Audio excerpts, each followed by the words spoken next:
রীতি, ছানি তুই এতক্ষণে তোর আসার সময় হলো? এই বাড়িতে একটু কাজ ছিল তো, আসতে একটু লেট হয়ে গেল। খাওয়া দাওয়া করেছি? এই করবো, লে ধর।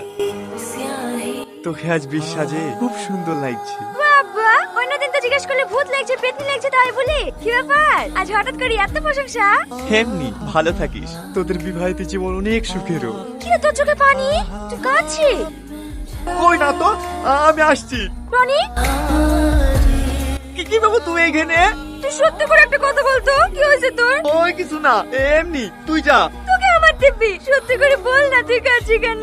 তোকে মনে মনে আমি অনেক ভালোবাসি। হয়তো আমাদের বন্ধুত্বের সম্পর্কটা নষ্ট হয়ে যাবে বলি সাহস করে দেখে ভালোবাসি কথাটা বলতে পারিনি, কিন্তু আজ থেকে অধিকারের হতে দেখে অনেক কষ্ট হচ্ছে রে, নিজেকে ধরে রাখতে পারছি রে।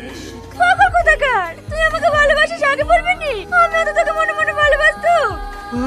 সত্যি বলছিস? হ্যাঁ, আমিও তো বন্ধুত্ব নষ্ট হয়ে যাওয়ার ভয় তোকে কিছু বলতে পারিনি। এই রীতি, বিদায়ের সময় কিছু খালা তোকে খুঁজে খুঁজে বেড়াচ্ছে, আর তুই এখানে দাঁড়িয়ে দাঁড়িয়ে গল্প করছিস।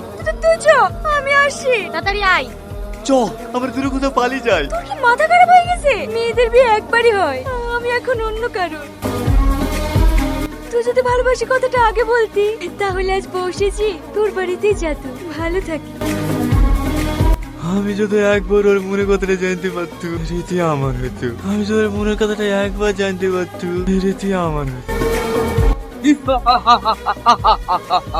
শুনতে পালি আকা উনুকে এন্না বেনু নাপে ইন্না বেনু।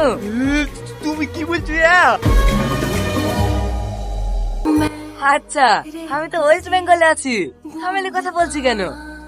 বলো আকা, তোমার কি চাই? তোমার যে কোনো দুটো উইশ আমি পূরণ করবো। উইশ মানে কে তুমি?